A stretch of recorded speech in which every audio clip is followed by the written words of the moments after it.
저도 이렇게 귀하신 여러분들을 모시고 우리 존귀하신 하나님을 예배하게 된 것이 얼마나 감사한지 주님을 높이 찬양합니다. 할렐루야. 말레이시아 에어라인 MH730이 공중에서 사라진 지 벌써 열흘이 되어가고 있습니다. 천에 한해 만에 하나 정말 살아 돌아오기를 고대하는 많은 사람들의 바람이 있습니다. 애타하는 모든 분들에게 주님의 위로가 가득하기를 바랍니다. 그러나 깊이 생각해 보면 우리 인생도 어느 날 아무 궤적도 없이 저 죽음 너머로 사라지는 그런 존재들이라고 하는 사실을 기억하게 됩니다. 오늘 우리가 열린 기종을 타고 시간 속을 지금 우리 같이 비행하고 있지만은 아무리 길게 잡고 100년, 150년을 지나게 되면 저와 여러분은 어디론가 사라져 버리고 궤적도 없이 죽음 너머로 가게 될 것이라 그렇게 생각을 합니다. 이 봄베이라고 하는 영화를 얼마 전에 여기 한인교회 목사님들 부부와 같이 이렇게 봤습니다. 잘 아시는 것처럼 화산이 폭발해가지고 이 봄베이가 그 용암에 묻히게 되는 역사적인 사건을 배경으로 한 그런 영화입니다. 그 영화 안에 보게 되면 화산이 터지기 직전까지 수많은 사람들의 얘기들이 거기 깃들여 있습니다. 그 성주의 딸과 노예 출신 검투사의 애틋한 사랑 얘기가 거기 있고요. 또 그 원형 경기장 안에서 벌어지는 검투사들의 피비린내 나는 그 생존을 위한 싸움들이 그곳에 있고요. 또 그 아버지와 그 어머니를 죽인 철천지 원수 그 로마의 장군을 통쾌하게 복수하는 그런 장면들도 거기 나옵니다. 그런데 이 영화의 최종 결론이 뭐냐면 다 죽는다는 것입니다. 원형 경기장에서 강자에게 약자가 먼저 죽든 아니면은 복수를 해가지고서 원수를 갚아서 죽이는 죽음이 있든 결국은 마지막 그 주인공마저도 그 사랑하는 연인과 더불어서 그 지역을 탈출하려고 하지만은 결국은 용암과 화산재에 갇혀가지고 죽음을 맞게 되는 그런 모습을 보게 됩니다. 사실 조금 하루냐 이틀이냐 몇 시간 전이냐 후냐의 차이가 있을 뿐이지 결국은 다 죽는다는 것은 동일하다고 하는 것입니다. 저와 여러분의 삶이 앞서거니 뒤서거니 하겠지만은 죽음에 삶 키운다고 하는 것은 다 동일한 것입니다. 문제는 뭐냐면 우리가 우리 인생을 다 똑같이 마감하고 결국은 하나님 앞에 설 때인데 그 하나님 앞에 설 때 우리가 간절히 바라는 최고의 것이 있다고 한다면 무엇일까? 하나님께서 천국문을 활짝 열고 우리를 받아주시는 것을 누구나 다 원할 것입니다. 그게 아마 죽음 이후에 인생이 가질 수 있는 최고의 소원이라고 생각을 합니다. 어떠한 사람들을 하나님께서 하늘문을 활짝 열고 받아주시겠는가? 쉽게 말씀드리면 이 땅에서 그 하나님을 삶 가운데 마음 가운데 모셔드린 사람들을 하나님이 하늘문을 여시고 받아주실 거라고 하는 것입니다. 한마디로 말하면 이 땅에서 하나님을 삶 가운데 모셔드린 사람을 하나님은 하늘에서 받아주신다고 하는 것입니다. 우리가 너무 잘 알고 계신 유명한 말씀이 있죠. 요한복음 1장 9절부터 13절에 보면 참 빛 곧 세상에 와서 각 사람에게 비추는 빛이 있었나니 그가 세상에 계셨으며 세상은 그로 말미암아 지은 바 되었을 때 세상이 그를 알지 못하였고 자기 땅에 오매 자기 백성이 영접하지 아니하였으나 영접하는 자 곧 그 이름을 믿는 자들에게는 하나님의 자녀가 되는 권세를 주셨으니 이는 혈통으로나 육정으로나 사람의 뜻으로 나지 아니하고 오직 하나님께로부터 난 자들이니라. 각 사람에게 비추는 빛이 있었다. 각 사람에게 하나님의 참 사랑의 빛이 비춰주고 있다는 것입니다.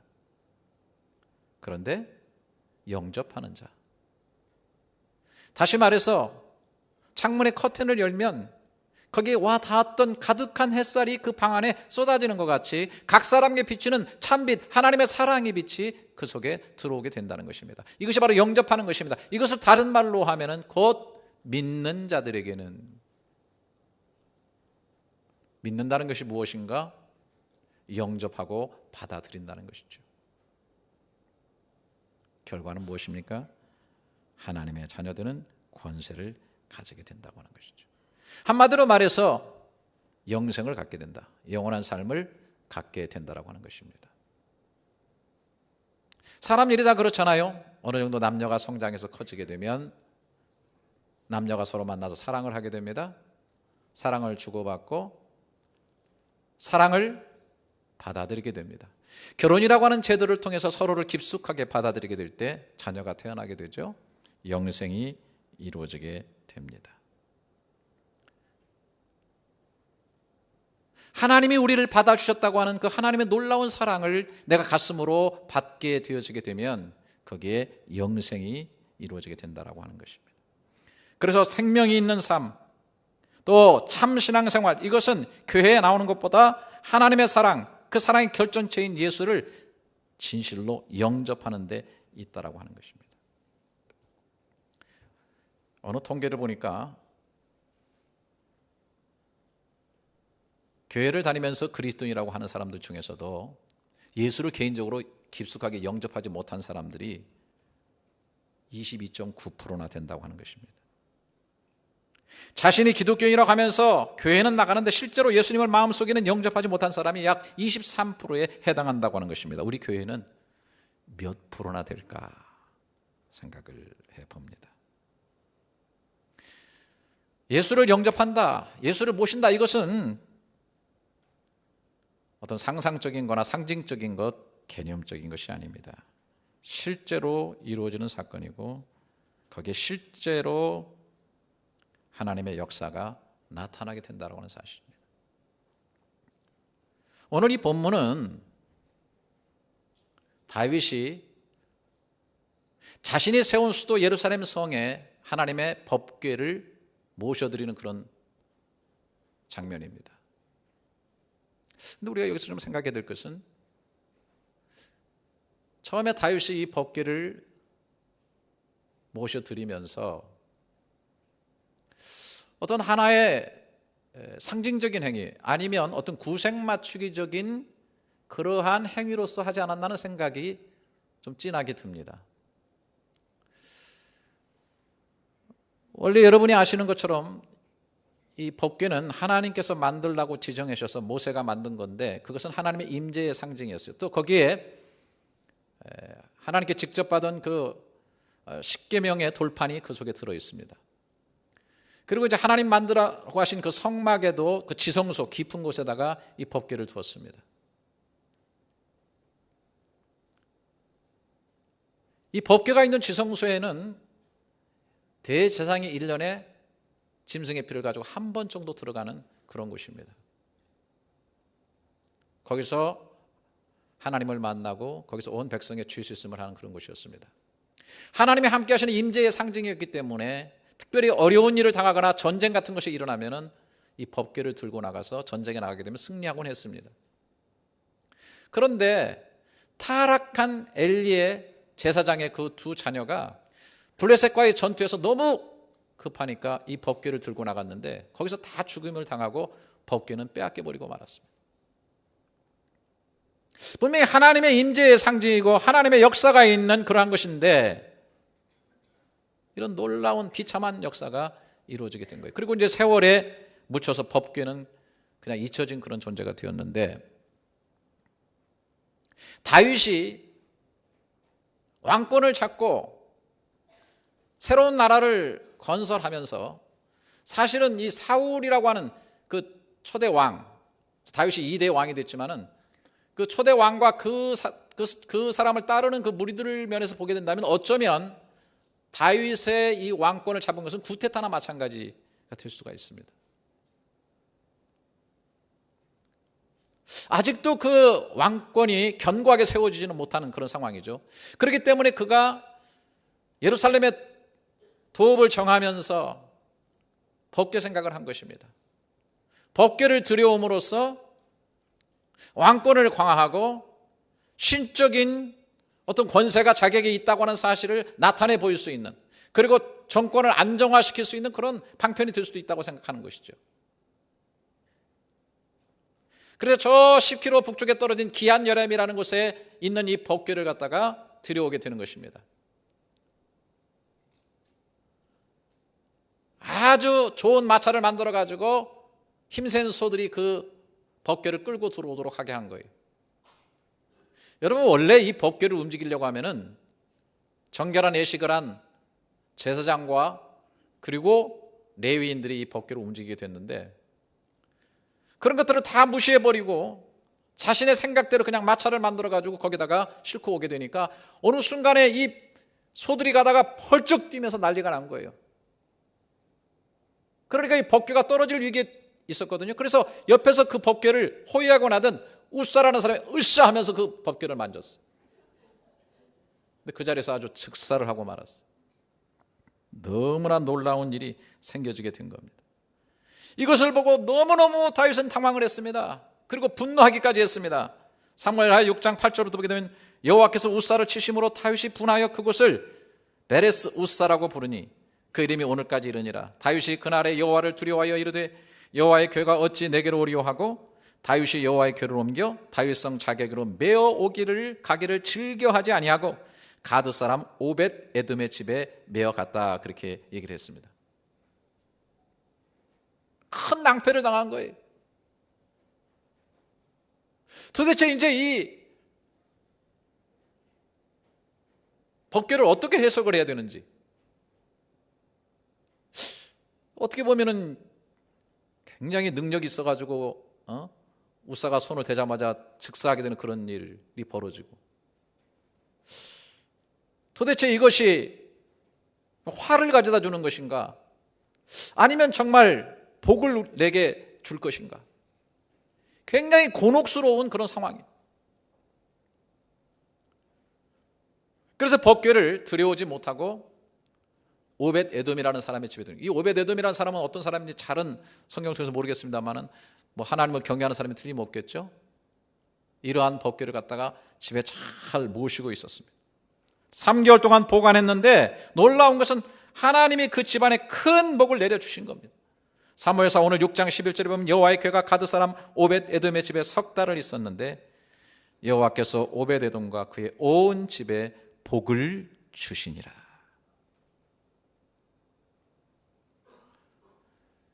이 소식을 들은 다윗의 의문은 다 풀렸습니다. 아, 법궤는 하나님의 역사가 있구나, 하나님의 임재하심이 분명히 있구나.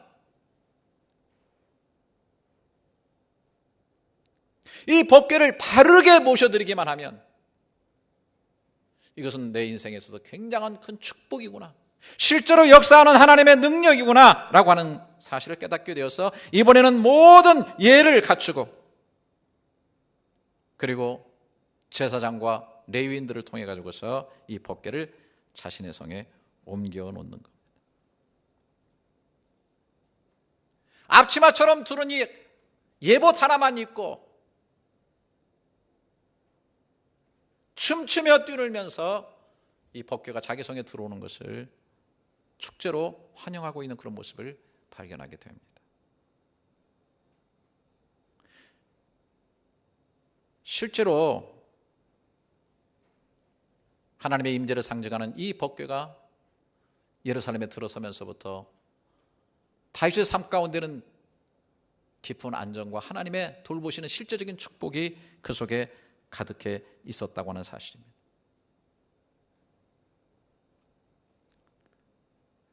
여러분, 이 시대에는 법궤가 없습니다.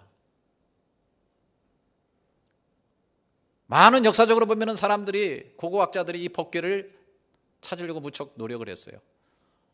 또 법궤를 찾는 것을 내용으로 하는 그런 영화들도 만들어진 적이 있습니다. 법궤는 찾을 필요가 없습니다. 그건 하나의 그림자입니다. 이 법궤의 실체는 바로 예수 그리스도이십니다. 하나님이 우리와 함께함이라고 하는 이름을 가진 임마누엘이라고 하는 예수 그리스도, 말씀이 육신이 우리 가운데 오셨다고 하는 하나님의 말씀이신 예수 그리스도가 육신이 되어서 이 땅에 오셨습니다. 그분을 모셔드리면, 실제적으로 그분을 모셔드리면 하나님의 실제적인 구원과 은혜와 축복들이 우리 가운데 임하여지게 된다고 하는 것입니다. 요한복음 3장 14절에 예수님이 이런 말씀하셨습니다. 모세가 광야에서 뱀을 든 것 같이 인자도 들려야 하리니. 저를 보세요. 십자가에 죽으실 것에 대한 그런 말씀이신데요, 이 사건은 이스라엘 백성이 광야를 지나면서 하도 환경 때문에 원망하고 불평하니까, 원래 있었는데 광야에 불뱀들이 많이 있는데 하나님이 보호하셨는데 그 불뱀들이 일어나 가지고서 사람들을 물게 되어서 많은 사람이 죽게 되었습니다. 모세가 하나님 앞에 중보기도 합니다. 그럴 때 하나님께서 노뱀을 장대끝에 매달아서 이것을 쳐다보는 자는 살겠다고 말씀을 주셨습니다. 여러분, 이 노뱀은 뭘 말하는 겁니까? 광야에서 원망하다가 죽게 된 사람들을 하나님이 용납하시고 용서하시고 치료하시겠다고, 다시 살리시겠다고 하신 하나님의 마음이 매달려 있는 겁니다. 그걸 쳐다본다고 하는 것은 뭡니까? 그 하나님의 사랑을, 그 용서를, 그 치료를 마음속으로 받아들이겠다고 하는 겁니다. 실제적인 역사 속에서 쳐다본 사람들은 고침을 받게 되었습니다. 법궤를 모셔드린 다윗의 삶 가운데 실제적인 하나님의 축복의 역사가 나타나고, 법궤를 모셔드린 오벳에돔의 집에서 실제적인 하나님의 변화와 축복의 기적이 있었다고 오늘 얘기한 것처럼, 똑같이 오늘 이 시대에 예수 그리스도를 마음의 중심에 영접하는 자 속에 구원과 하나님의 치료의 역사들이 일어나게 되는 줄로 믿습니다. 여러분 아마 기억하실지 모르겠지만은 1994년도 한국에서 지존파라고 하는 7명의 악당들 때문에 온 나라가 들끓은 적이 있습니다. 이 사람들은 아주 다 어려운 환경 속에서 자라면서 가진 자들에 대한 원망이 가슴속에 아주 처절하게 깃들여져 있었습니다. 그래서 적어도 그들이 지존파를 만들어 가지고 결성을 하면서 적어도 2,000명은 죽이겠다는 생각을 한 거예요. 그래서 압구정의 한 백화점을 넘나드는 사람들 명단 1,200명을 확보해 가지고서 이들을 하나하나 죽이면서 자신들의 악을 세상에 나타내겠다고 결단을 한 것입니다. 조직 결성해 가지고 10개월 동안 5명을 연쇄 살인했습니다.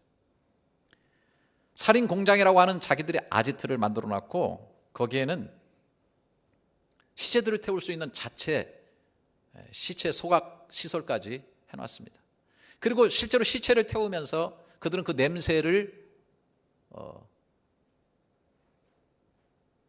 이렇게 희석시키기 위해 가지고서 그 앞에서 마당에서 돼지고기를 구워 먹는 그런 일을 했습니다. 실제로 그들이 진술한 바에 의하면 담대함을 계속 키우기 위해서 인육을 먹었다는 진술까지도 서슴지 않았습니다. 이 뉴스가 퍼질 때 사람들은 너무너무 분노하고 마음속에 얼마나 큰 아픔을 갖는지 모릅니다. 이 제명이라고 하는 집사님도 그 소식을 들으면서 그들을 욕하고 분노했습니다. 그런데 자꾸 기도하는 중에 그들이 생각나고 그들이 눈에 떠오르는 거예요.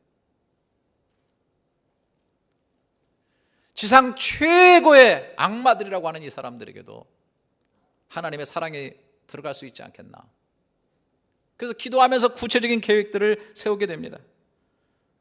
사랑으로 접근하기 위해서 영치금을 계속 넣어주고, 사랑의 편지를 읽든 안 읽든 계속 줍니다. 막 처음에는 반응도 없다가 나중에는 온갖 욕들이 가득한, 악에 가득한 편지들을 받게 되지만 계속 사랑의 편지를 보내고, 그들이 재판 먹는 것에는 항상 참석해서 상황을 살피면서 관심을 가졌습니다. 놀라운 것은 결국 이 7명 모두가 다 하나님의 사랑을 받아들이고 예수를 믿게 된 것이죠. 그 중에 한 사람인 김기환 씨가 총 우두머리죠. 리더였어요. 이재명 집사님에게 보낸 편지 제가 한번 읽어보도록 하겠습니다. 선생님 받아보세요. 회색빛 하늘 사이로 소리 없이 봄비가 내립니다. 어제는 선생님의 정성 어린 영치금을 받아보았습니다. 선생님 지체 건강하신지요? 오늘 저녁 예배를 드리는 도중 저도 모르게 하염없는 눈물이 흘러내려서 여러 동료들에게 보이지 않기 위해서 참으로 혼이 났습니다. 천하에 제가 눈물을 흘리다니 저 자신도 믿기지가 않습니다. 이 세상 그 어떠한 누구보다도 사악한 악으로 똘똘 뭉쳐 있어서 바늘로 찔러보고 송곳으로 찔러봐도 피 한 방울 눈물 한 방울 흘리지 않을 것으로 굳게 믿었는데 제가 이 세상에서 제일 아낀 것이 있다면 그 무엇보다도 오직 눈물이었습니다. 언젠가 제 동생들에게도 말을 했습니다만 제가 눈물을 흘리는 일은 세상에 투쪽나도 없을 것이라고 말했던 기억이 있습니다. 세상 사람들이 저를 기억하는 이상으로 온갖 증오악으로 중무장하고 있어서 매사에 좋은 일보다도 악한 일이라면 자다가도 벌떡 일어나서 앞장섰습니다. 얼마 전 거면 하에도 같은 못된 범죄를 더하지 못하고 구속된 것을 가슴치며 애통했어요. 이 사람들이 더 많이 죽이지 못해서 애통하다고 아주 천연스럽게 얘기했고, 한 사람은 어머니를 죽이지 못해서 너무 애통하다고 얘기를 했어요. 그러나 여기에서 선생님을 알게 되면서 선생님의 끝없는 사랑과 관심으로 사악한 악으로 가득 찬 제 심성 차츰 변하기 시작합니다. 마음 한편에서는 변해가는 제 마음이 두렵습니다. 고정적인 제 마음은 한번 세상의 악마로 알려졌으니 생을 마감하는 끝까지 영원한 악마이기를 바라는 이 목대에 먹은 이중적인 성격이 계속해서 제 속에 나타나곤 했습니다. 이제 진심한 마음을 다하고 영혼을 다하여 무릎 꿇고 두 손 모아 예수님께 나아가기를 원합니다. 저의 사악한 마음과 모든 죄를 예수님께 맡기고 나니 마음이 편해지는 것을 느낄 수가 있습니다. 세상에서 제일 가는 악마를 진정 주님에게 두 손 들고 십자가 앞으로 나아가게 하신 분은 그 어떤 분보다도 이재명 선생님이었음을 주저하지 않겠습니다. 저를 십자가 앞으로 나아가게 만든 선생님이야말로 예수 그리스도의 진정한 사도임을 엎드려 머리 숙여 살아계신 예수님 이름으로 찬양하며 감사드립니다. 벌레만도 못한 제자니 넘치고 넘치옵니다. 지금 생각해도 통곡할 일은 제 추진력과 통솔력을 가지고 얼마든지 좋은 방향으로 발전할 수 있었음에도 불구하고 도저히 선택할 수도 없는 죄악을 선택하여 광적인 열성을 다했는지 지금껏 어리둥절하여 답을 찾을 수가 없습니다. 지금도 어둠 속에서 방황하는 많은 분들에게 저 같은 죄인도 참여하고 회개하여 예수님을 구주로 모셨다는 이야기를 전해 주십시오. 십자가 앞에 엎드려 회개하고 예수님을 구주로 영접합니다. 그동안 선생님 앞에 보냈던 무리한 글들을 굽어 살펴주십시오. 무리한 글들을 살펴주십시오. 저를 십자가 앞에 인도한 선생님이야말로 진정 예수 그리스도이십니다. 모든 세상이 아름답습니다. 모든 성도님과 더불어 선생님 건강하세요. 김기환 올림. 여러분, 이것은 상상이 아닙니다. 이것은 개념이 아닙니다. 아무리 통토처럼 얻어붙은 가슴이라 할지라도 하나님의 사랑이 그곳에 떨어지고 그 사랑을 모셔드린 사람의 삶은 이런 놀라운 변화와 기적이 일어나게 된다라고 하는 사실입니다.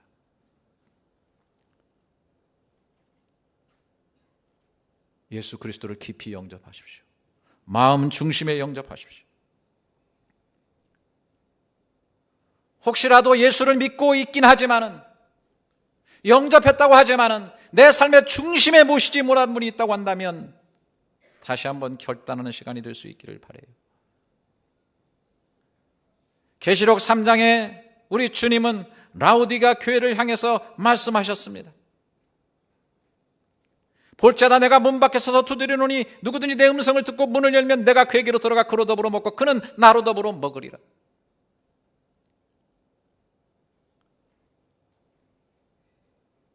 안 믿는 사람에게 전달한 메시지가 아닙니다. 예수를 믿고 있는 라우디게아 교회를 향하여 주신 메시지입니다. 문을 열어라. 중심의 문을 열어라. 나를 밖에 버려두지 말아라. 영접했다고 하지만 그냥 내버려두지 말고 너의 중심 속에 들어오게 해서 너는 나로 더불어 먹고 나는 너로 더불어 먹는 중심적인 교제가 이루어지게 해라. 너의 결정하는 상황 속에도 내가 중심에 있게 하라. 내가 자녀들을 교육하는 그 자녀 교육 현장 속에 내가 중심으로 있게 하라. 너의 사업하는 그 돈을 카운트하고 전략을 짜는 그 현장 속에도 내가 중심에 있게 하라. 너의 직장 생활하는 그 직장 생활의 삶 가운데서도 일거수일투족 내가 너의 중심이 되게 하라. 공부하는 그 공부의 한가운데서도 내가 너의 중심이 되게 하라. 왜 주님이 그렇게 말씀하셨어요? 라오디아 교회를 주님께서 아셨어요. 15절 16절에 계시록 3장 15절 16절에 보니까 내가 내 행위를 아노니 내가 차지도 아니하고 뜨겁지도 아니하도다. 내가 차든지 뜨겁든지 하기를 원하노라. 내가 이같이 미지근하여 뜨겁지도 아니하고 차지도 아니하니 내 입에서 너를 토하여 버리리라. 왜 미지근합니까? 왜 그저 그렇게 신앙생활을 합니까? 왜 열정이 사라졌습니까? 모든 삶의 중심 속에 주님이 계시지 않는다는 것입니다. 이 교회의 교인들이 라오디가 교회에 가득 차 있지만은 저들의 영혼과 삶의 모든 일의 중심 속에 주님이 계시지 않는다. 내가 계속 문 밖에 서서 두드리지 않느냐? 문을 열어라. 중심 속에 나를 영접하라.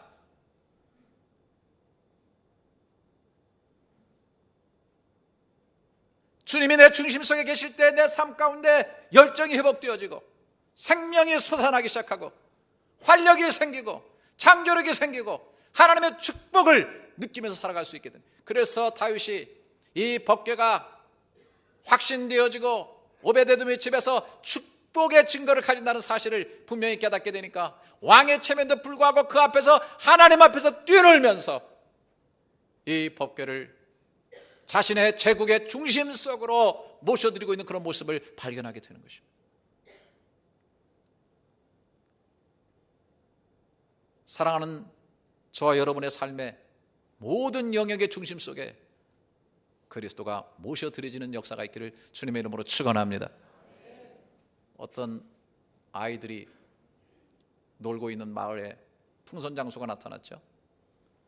아이들이 노느라고 풍선장수에게 관심을 갖지 않습니다. 그래서 하얀 풍선, 파란 풍선, 노란 풍선, 빨간 풍선에다가 바람을 싹 넣어가지고 쫙 밀어내니까 싹 하면서 이 풍선이 하늘 위로 날아가는 거예요. 아이들이 놀고 있다가 이야 풍선이다.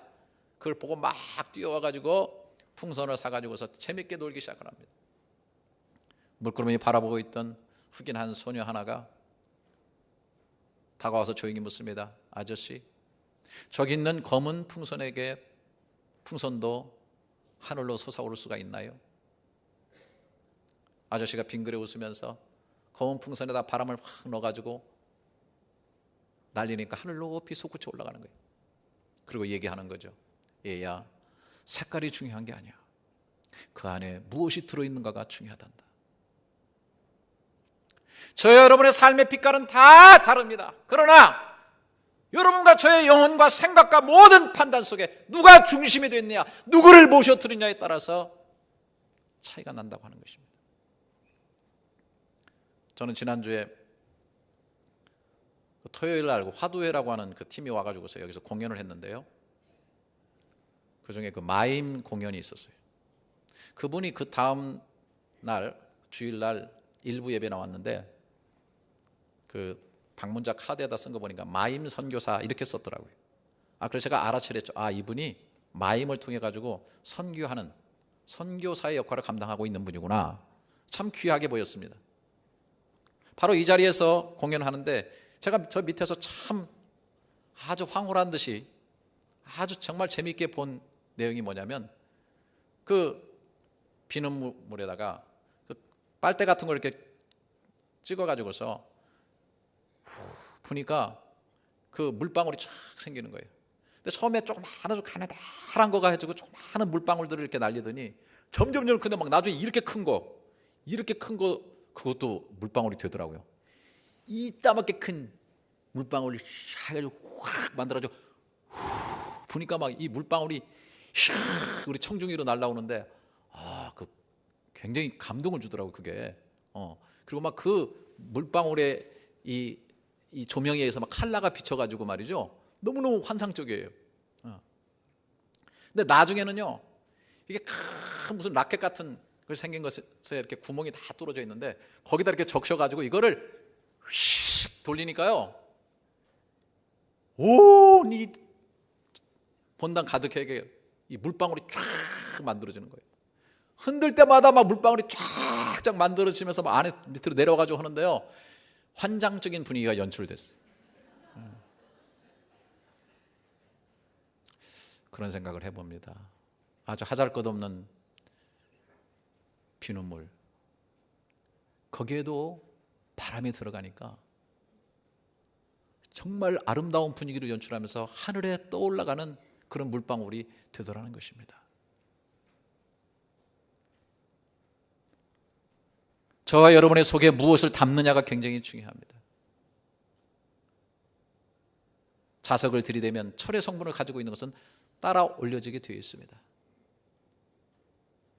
예수 모시고 예수 안에 계신 분들은 주님을 만나게 될 때 들려 올려지게 되는 영광스러운 축복 속에 거하게 될 줄로 믿습니다. 저는 마지막, 오늘 예수 그리스도를 마음 중심에 모셔드리지 않는 분들을 위해서 말씀드리고 싶습니다. 다윗이 자신의 제국의 중심에 다른 것이 아니라 법궤를 모셔드렸던 것처럼 여러분의 왕국 중심에 예수 그리스도를 모셔드리지 않겠습니까? 그분을 영접했다고 말은 크리스천이라고 하지만 아직도 마음의 가장자리에 모셔두고 계시는 분들에게 도전하고 싶습니다. 여러분의 영토 가운데, 여러분 왕국의 중심에 그분이 오실 수 있도록 초청하시기를 바랍니다. 미갈의 경우를 생각해 보시기 바랍니다.